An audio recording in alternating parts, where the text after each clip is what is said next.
when black people were enslaving these people, what we call the white race, they were also wild animals. They were beasts. Okay?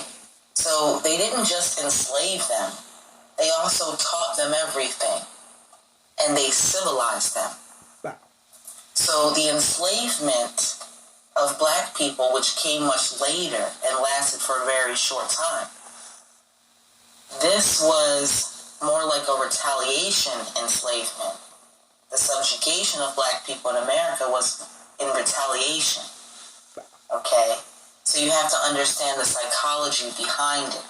And it's in the majority of the early slaves to the New World were actually white, something many people aren't taught in their school. From 1641 to 1652, over 500,000 Irish were killed by the English, and another 300,000 were sold as slaves. Wow.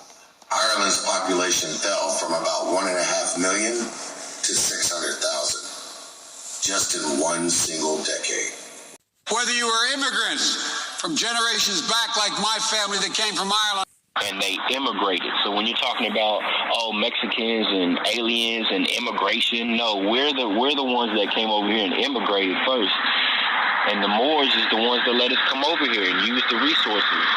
Do you think the founders ever said they were a national? No. No, see, they weren't born on the land, most of them. They're the U.S.A. And all of them was Moors, and their symbol was what?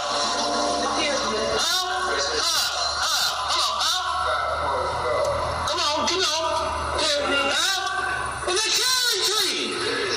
So the code is George Washington chopped the cherry tree down. That's when they switched signals. It's your family are from just Ireland. You can't be an American because naturally you are what your forefathers are. You can't change that. Like 5 generations. It doesn't matter. It does not matter. As long as what they are is what you have to be by bloodline. You're a descendant of the Irish people, so you can never change that. It doesn't matter where you were born. You'll always be Irish. Absolutely. whether you were immigrants from generations back like my family that came from Ireland,